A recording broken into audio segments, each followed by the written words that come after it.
Welcome to Permission to Be Human, the podcast. I'm your host, Mel Finlater, mother, coach, and curator of Permission to Be Human, the company and community. If you're a mom, know a mom, or want to be a mom, and you crave getting out in the world to make a difference, then you're in the right place. This is a space for moms like you to connect with yourself, your purpose, and your big, audacious dreams. Because when you feel your best, you can better you, your family, and the wider world. Let's do this.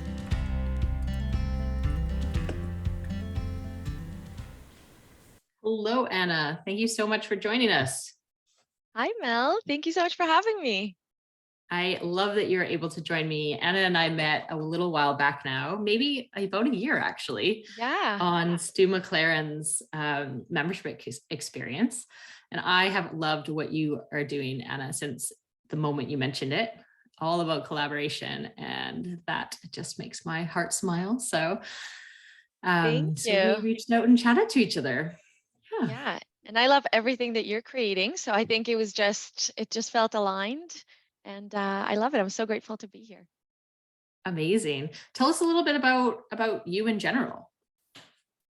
Yeah. I am, wow, that's a loaded question. I'm a mom of two and a 5-year-old and a 2-year-old. And yeah, I've gone through several changes in my life. I've lived in 3 countries, and I generally live in Canada now, but taking a few months away from the harsh Canadian winter to relocate here to Costa Rica with my husband and my kids.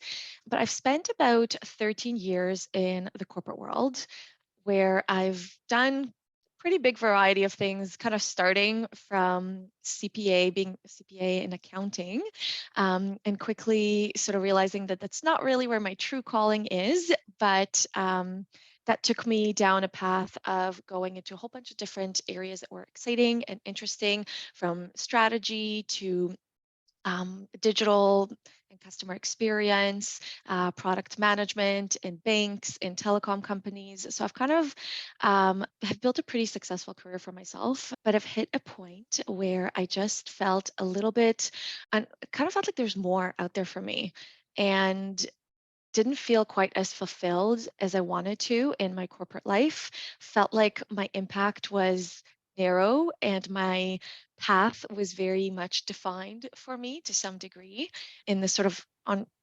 corporate hierarchy. And after several years of sort of having that voice in my head, trying to figure out what's next for me, I finally made the leap into sort of the entrepreneurial space, and have made the shift to leave that corporate career behind and sort of start my own business and pursue my dreams. And here I am. Amazing. I love that. And I love that this is a great opportunity for those who are listening who maybe they do have a job and they're out there and they're pursuing what they thought was their dream at one point in time, and it's just not feeling full for them. And hearing your story about that, I think, is really powerful.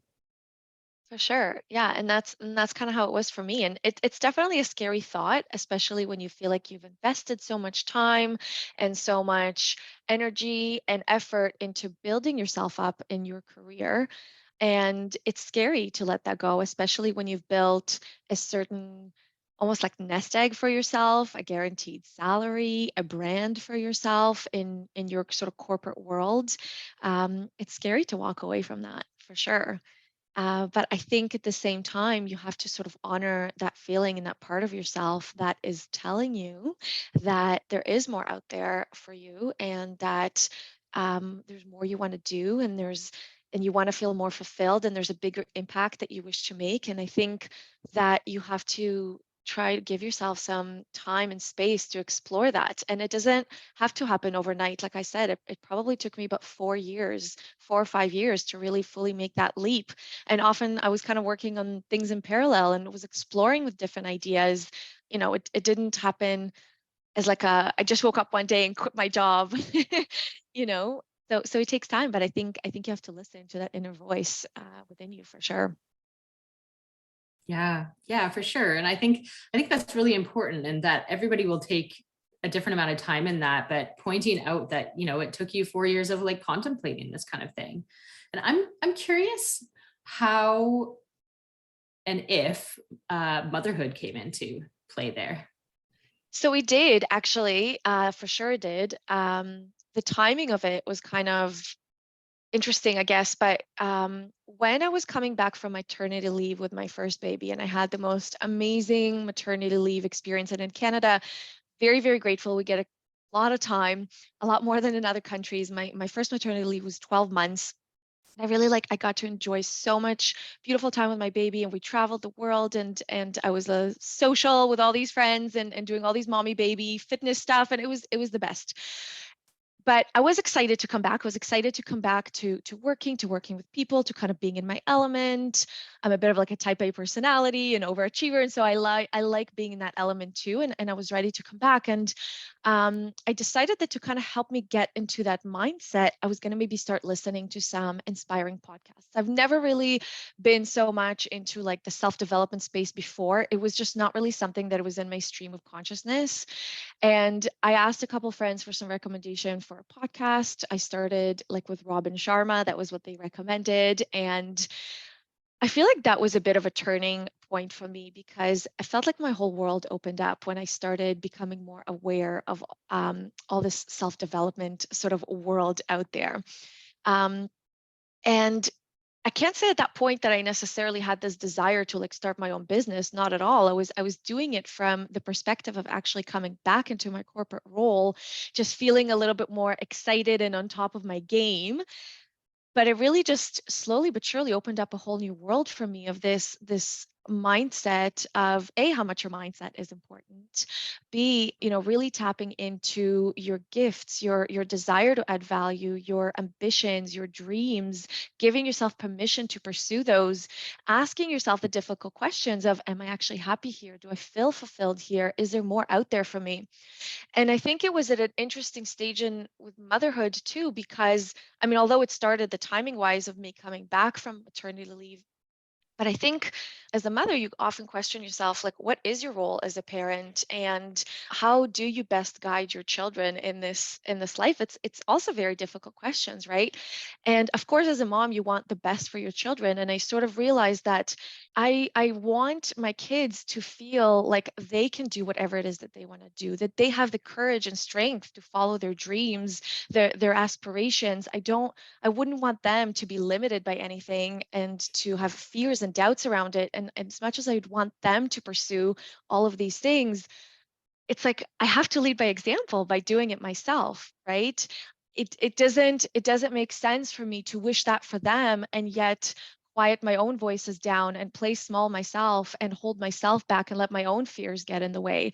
And so if I want to model that for them, then I have to step into that myself, right? And so I think that realization of, if I want to be the best role model for my kids, I actually owe it to them and to myself to step into that unknown, uncharted territory and explore those feelings and dreams and desires and voices or whatever that are telling me that there's something greater out there for me, and there's something that bigger that's meant for me, and there's an impact that I meant to make, and more fulfillment that I'm looking for, and I owe it to myself to explore it.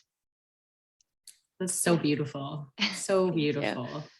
Just to reflect that back, what you just said, you decided to listen to the voices in your head, to listen to the thing that keeps telling you there's more out there for you, because not only for yourself, but for your children, to show them that you want them to do that. You can't hold yourself back because you don't want them to hold themselves back. And just giving them that example that this is the way we can live.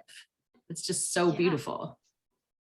for sure. And it's scary, don't get me wrong, because so Mhm. often, especially as moms, we put ourselves in a position where we're willing to self-sacrifice ourselves for the betterment of everybody else and for the opportunities of everybody else. And so we might tell ourselves the story that, my kids need me so much and my time so much, and I need to invest all of myself wholeheartedly into bringing them up, and it needs to come at the expense of me. And if that is a decision that people want to make for themselves, because that wholeheartedly makes them so fulfilled to be a full-time mom, to give all of themselves for kids, then absolutely you need to pursue that, because that's what makes you fulfilled.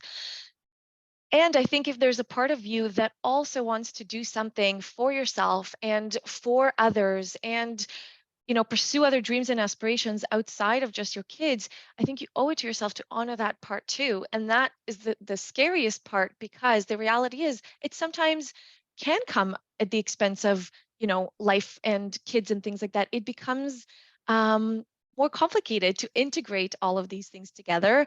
It's part of what makes it also exciting. It's part of what makes it also real, right? But I think stepping into your best version of yourself and honoring your dreams and your aspirations is so important.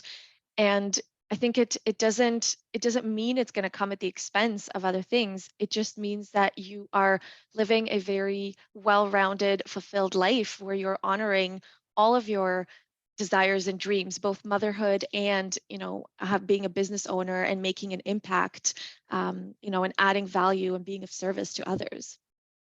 Yeah, exactly, exactly. This is if like you say it better than even I do.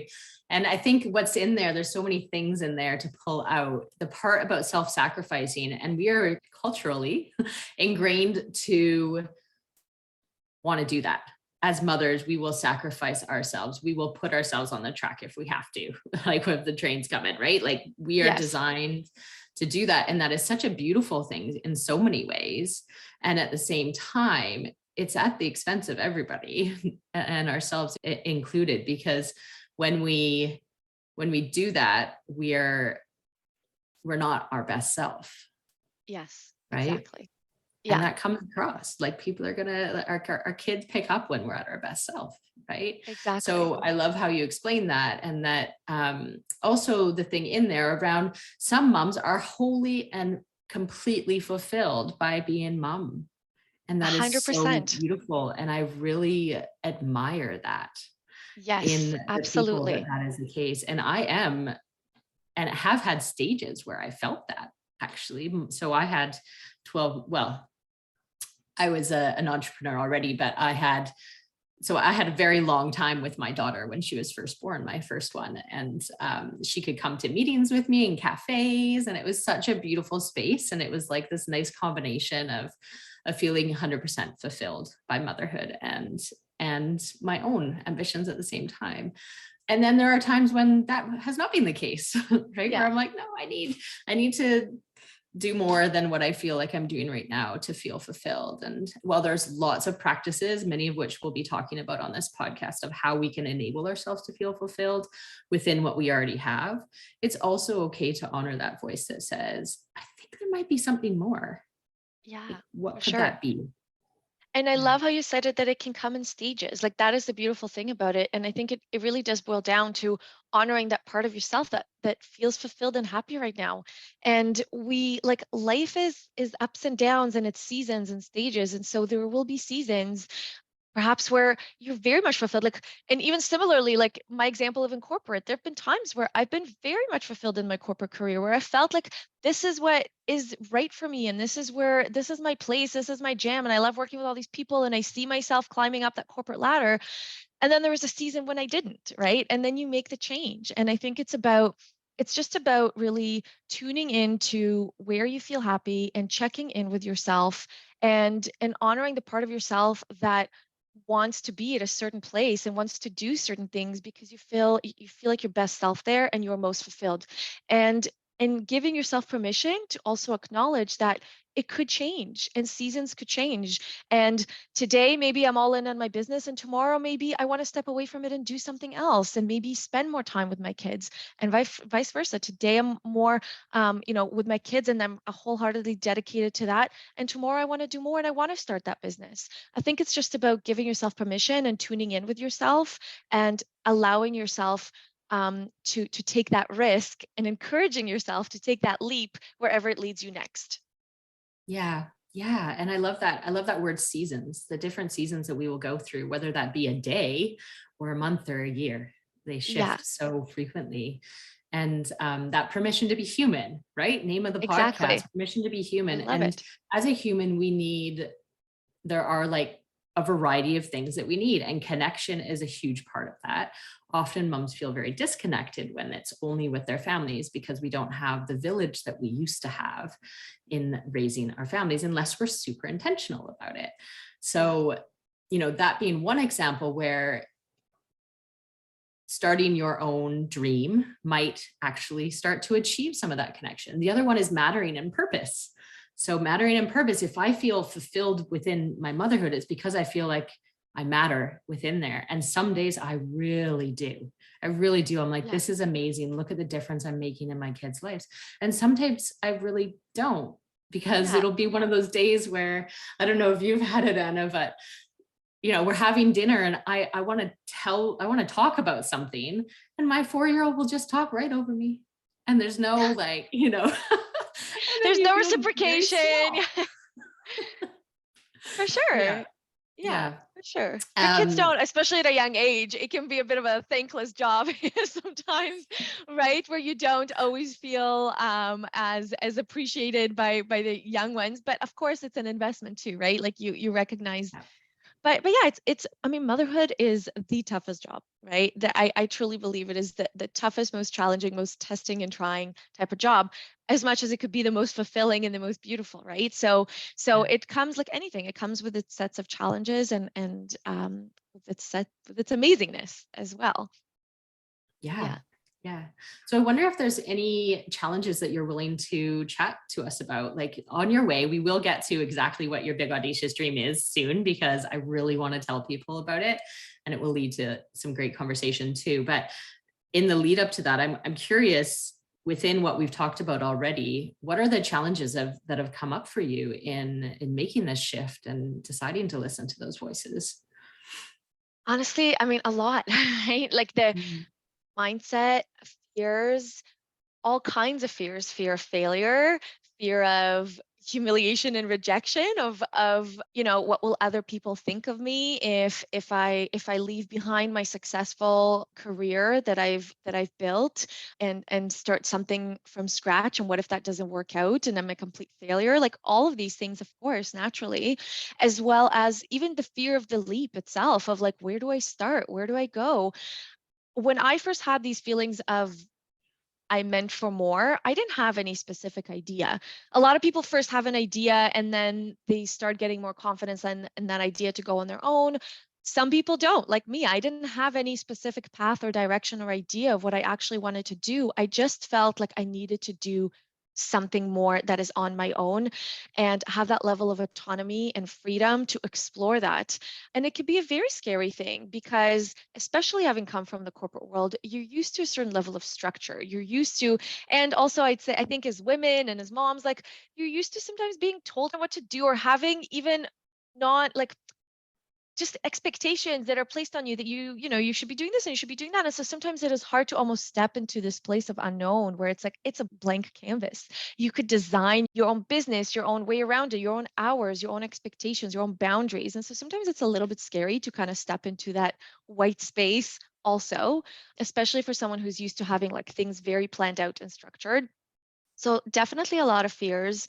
There's also questions around worthiness, right? Because again, you've come from a place where it's like things are very defined and your salary is very defined and your role is very defined. And it's like all of a sudden you're stepping into this place where you're trying to birth a new idea, create something, put yourself out there, market it, figure out how to sell it to people, right? Put a price on it. Like it definitely raises questions around worthiness. And so those are also challenges that you sort of have to overcome. And then of course there's a whole juggling part, right? Because there's motherhood and there's household and then there's this business that has so many different parts and components to it. And all of it is your mental space and your capacity in both your time and your energy. And so also, learning to set boundaries and to protect your energy and your time, and to be very intentional with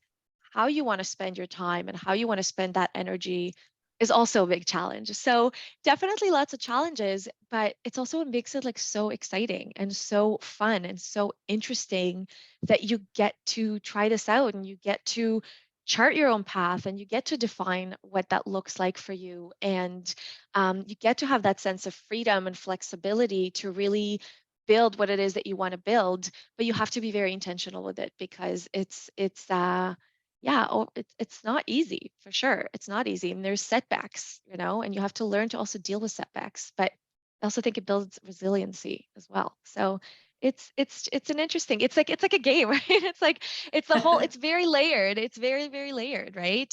So yeah.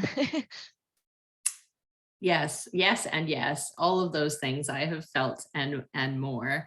And the season thing comes up for me. What you were mentioning before, it's seasons within our business as well of how we're feeling and the confidence and worthiness that we might feel in that moment. And I know that for myself around worthiness, it was easy at the beginning to assume that I needed to do something to be worthy. I needed people to show up to the masterclass I was running, or I needed, and it was on other people that somehow like meant I was worthy. And then all of a sudden I realized through some coaching support that what if I'm worthy no matter what other people do?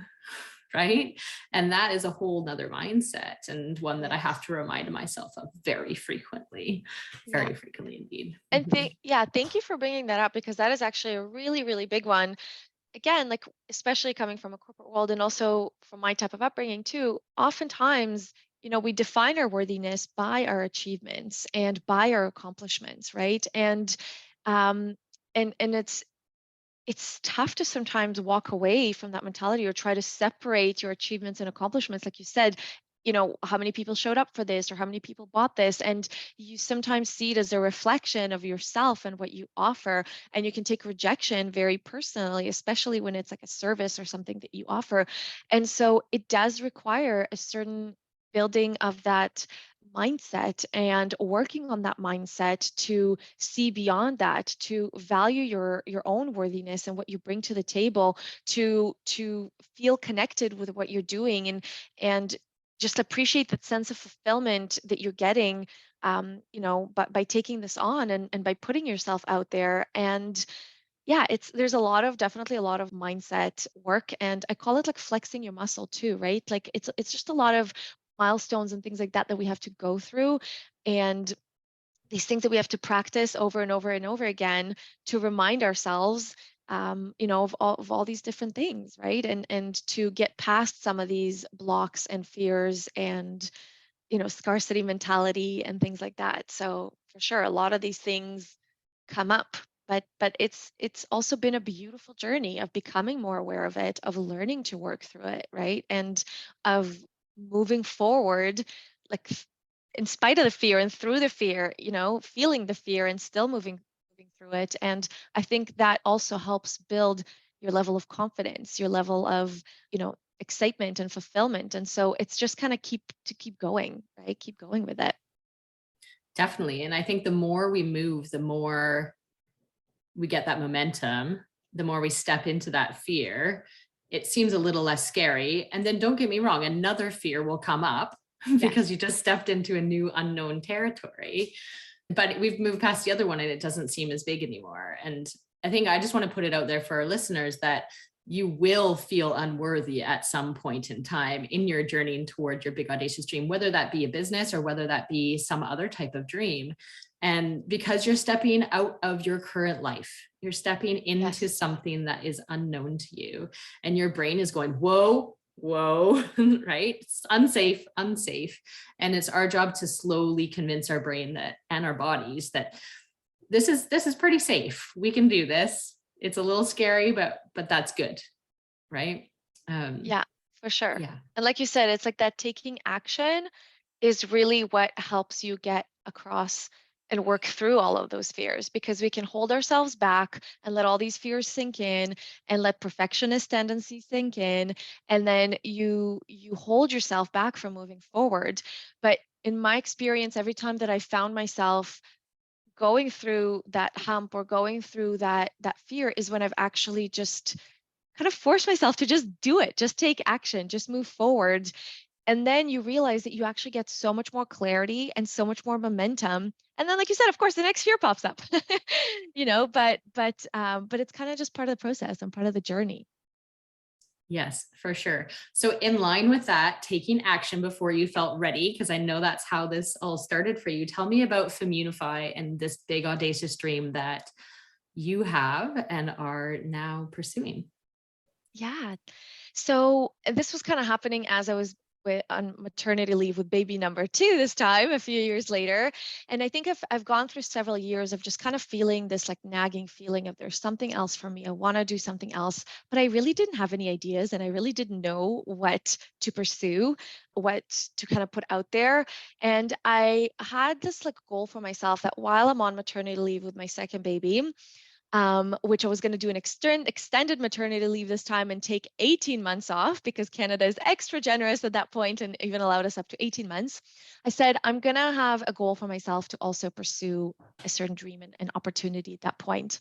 But not knowing what I wanted to do, I thought, okay, let me at least get my feet wet, get my foot through the door. Let me expose myself to other entrepreneurs, to other, online businesses, communities of female entrepreneurs, and just learn, observe. Let me maybe pick up a few skills like that, regardless of what business I go into, I'm going to need, like marketing, for example, right? So I took it as more of like an exploration type of stage. And the more I immersed myself in different communities and groups of online businesses and female entrepreneurs, the more I was able to tune in to what are the challenges that they're having and what are they struggling with. And right away, some of the things that blew me away is there's actually so many parts to running a business. Like it is mind-blowing that women entrepreneurs, solopreneurs, like the one woman show, we are trying to do it all to start a business from the ground up and we have to do everything, right? Between all the websites and the branding and the, social media and the marketing and the selling and the creating the products and the customer service, like we wear all the hats. And so right away I realized there's like a bit of a almost like a gap. Like it's daunting and exhausting and overwhelming to try to do all of this on your own. And then another thing that I actually observed and I saw during this sort of learning stage is that a lot of women were struggling with the worthiness. They had a skill, a talent.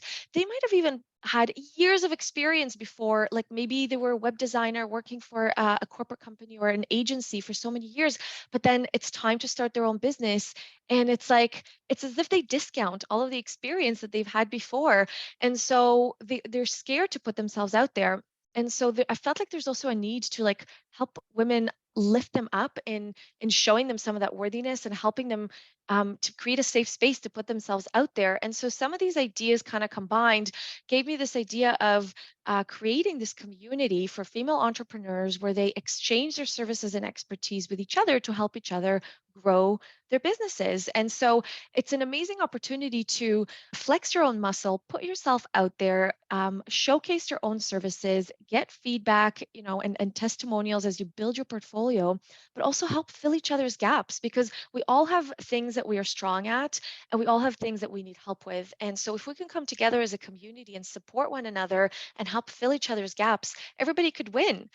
Because also having coming from the corporate world, I realized how much I took for granted having teams to support me all the time and having departments to go to all the time.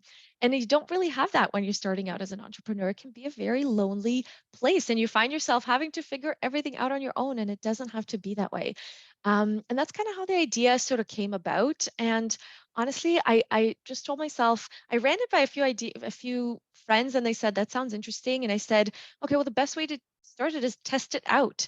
Um, and I'm so glad that I didn't spend like months just building a website or things like that out of the gate and pushed myself to actually put it out there and test it out. It started out with Facebook posts of going to these Facebook groups of female entrepreneurs and saying, I'm thinking of starting this group for women that are looking to exchange their services and expertise to help each other. If you're interested, let me know. And my goal was like, let's find 50 people who are committed to the idea and we can explore this and sort of cap it at that and really test it out. And I got to these 50 people in like a matter of 10 days.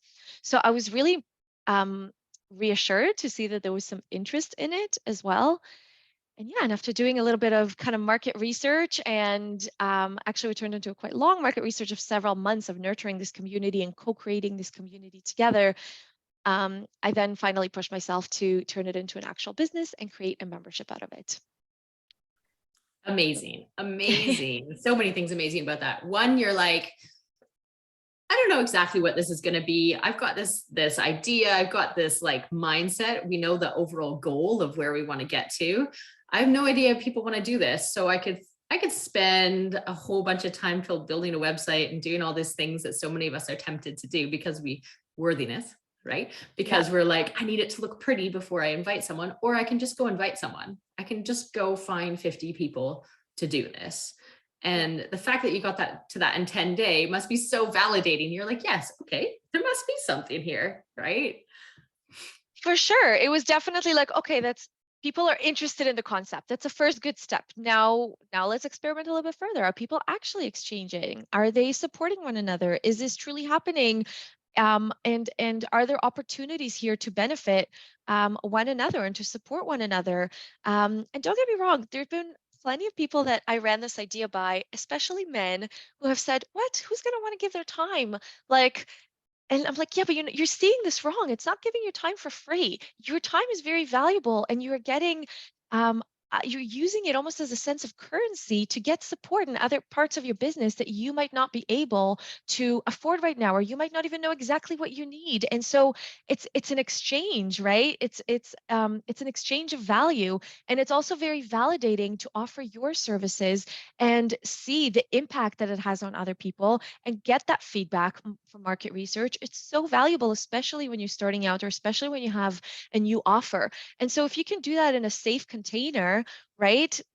Then you're flexing that muscle, then you're one step further ahead into like really growing this into a big business. And so yeah, I'm glad I didn't listen to some of the people that sort of said that who would want this idea. And I just decided, well, you don't know and I don't know unless we test it out with the right target audience, right? And that's kind of how this sort of started. And even then, at first it started as a free group and a free community, and then making the decision to then turn it into a business is a whole other fear and stepping stone in itself too, right? Because it's scary, of course, and you question, are people going to pay for this now? And how is this going to work? And so that also is a hurdle that has to be overcome, right? But that's part of like the evolution, and that's all of this are stepping stones into growing that business that we are dreaming of and stepping into that purpose. Yes. The thing that's coming up for me is this phrase, and I think this is why we have always felt so aligned, because it's a very strong value of mine as well, which is collaboration over competition. And that's something that not all people in business and old school, very male focused business models are not that. We have this fear attached to, what if someone steals my idea? Or what if, they do it? Yeah, mostly what if someone steals my idea, and why would I give my things for free and they're my competition, right? When instead, I'm actually part of Anna's community, for people to know, and I love being there, and being able to see what people are offering is fantastic. And being able to say, yeah, I'll go out there. Yeah, I might charge X, Y, or Z for my coaching outside of this group, but in this group, I want to exchange my things with you. I want to exchange my time and my energy and my skills. And there's some things that I don't know about as much, such as like sales, for example, and I go and I learn all these things on these courses, expecting, I think a lot of us do in solopreneurship, male or female, we try to do it all ourselves, as you say, and maybe we don't have to. Like, there's a question you're raising, basically, maybe we don't have to, which I love. Yeah. And I think it's a couple things. I think, for sure, this group is never meant to, in this community, it's never meant to sort of replace the business and revenue generating activities. 100%. My whole point is to support women to actually get there faster. It's a stepping stone. It's part of their strategy. It's part of ways to, if you're not fully booked and you have a little bit of capacity, if you want to, it's all about just being savvy, right? It's about using the resources that are at your disposal and accessing experts. It's a way to get help. And I also see this community, it has evolved in my eyes, at least from what I'm seeing, to more than just the skill exchanges, right? It's about the sense of community, it's about the sense of support. It's being in a container with like-minded people, women who understand what you're going through, who are in the similar stages. We share our experiences, we share our resources. We have master classes where people lend their expertise to support the bigger group. And so we get to learn and we get to teach and we get to support. And we're basically just building our businesses rather than in this like siloed, lonely, isolating place. Especially when you're doing something completely new to you, it is so much more helpful to do it in a community and to support one another and to know that you have people that you could turn to for help. And to know that also when you want validation for your own services and your own offers, you also have that place, that safe space to seek it and to seek that validation, to seek that support. And so I just think that it's so much more than that. It's a support system. And I almost view it as like a bit of an accelerator, actually, because you're getting access to resources that you might not be able to afford otherwise right now, and would have to spend your time and energy trying to figure out on your own.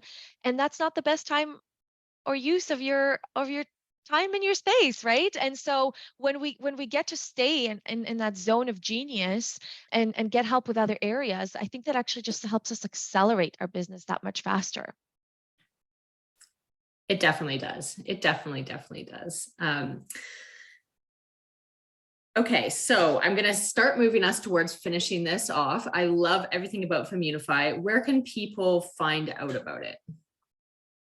You can check out our website at femunify.com. You can check us out on Instagram at the handles at Femunify. Those would probably be the best places. Still growing in all these areas, still evolving, right? And yeah, you can join us there and reach out if you have any questions. I'm happy to support, or if there's collaboration opportunities or synergies.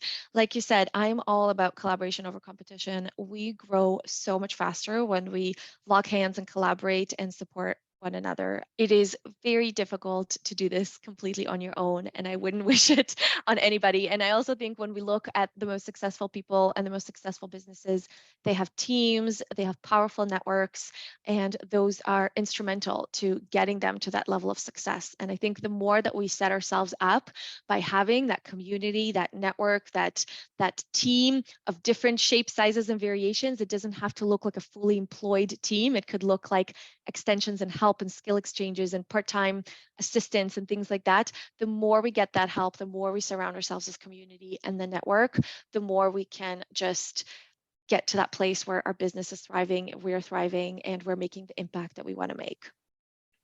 Amazing. And something that came to mind there that I just have to share before we finish off is something that I really admire about you, Anna, is as you were saying earlier, you came into this knowing that you wanted to create something and you weren't sure what that was. And you didn't have like a big new invention or a big, grand thing that was yours and that your ego was attached to. So you said, okay, well, what do I need?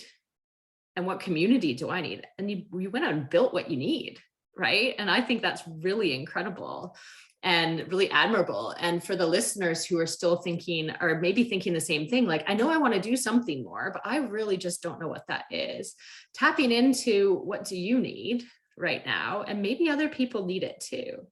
And also, some people don't want to step into the role of like, I'm the big leader of X, Y, and Z and get out there with their face all the time necessarily. And this could be a way for them to lead in a more gentler capacity, essentially, right? You're a community builder. That's what you're doing here. You're a community builder. And I think it's really inspiring to see these different ways of creating a business that perhaps just tap into some of those fears that us women have, I think, and us moms, especially around like, but I don't want to like go tell everybody my story on Facebook all the time, right? About my life or whatever it might be. I don't want to be the one that's like, I'm the best. It's like, you don't have to be. Yeah, just say, hey, sure. Let's come together, essentially. Exactly. Yeah. And I love that you said that, because you're right. It was born out of my own need to sort of get that help and support. And I always joke that I'm the biggest beneficiary of this community because I have just loved connecting with every single member and getting to know them and leaning on them and sharing with them. And it has been instrumental to my own growth. And so, I think you have to go find that for yourself too, like you said, right? You don't have to feel like there's this expectation to come up with this like completely brand new, never been done before, never been said type of idea. Don't put that expectation and pressure on yourself. Just go out there, do what feels right for you, do what feels aligned for you. Get creative and line up the things that you need for yourself, and discover your own path, right? And then just tune into what feels right and pivot along the way, right? Like the idea also grew and matured and flourished, and we now have master classes and we now have events. It didn't start like that before, right?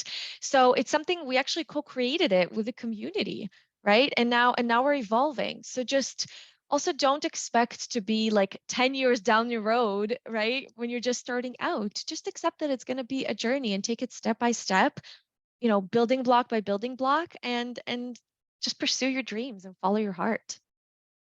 Exactly. And I'm chuckling over here because my brain goes in like I'm an 80s child, right? So it goes in, you're like, pivot. I'm like, pivot. The Friends episode and the sofa. But that's actually a really good metaphor for exactly, as you say, what we need to be doing. It's like, try, pivot, try, pivot, try, pivot.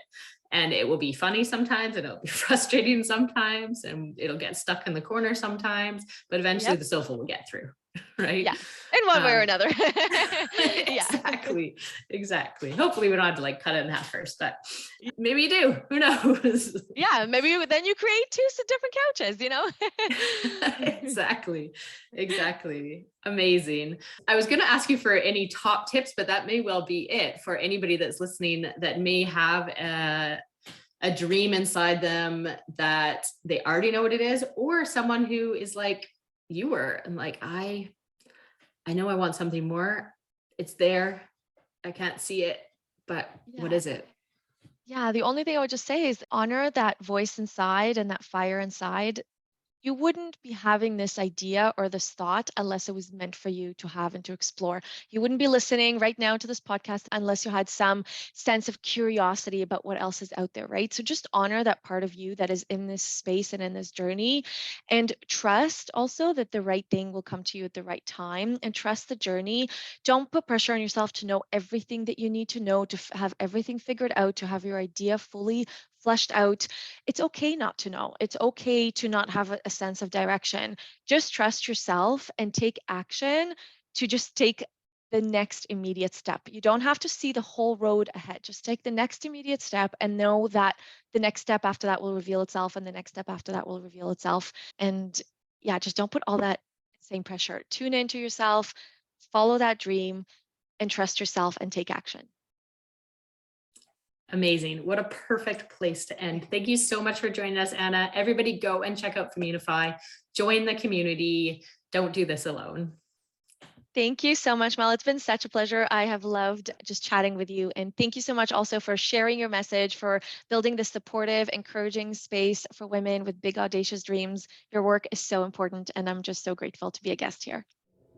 Wow. Just wow. It is so amazing to hear Anna talk all about her dreams and how she got there. And I hope that you found this really inspiring and can connect with the fact that she didn't know what she was doing either.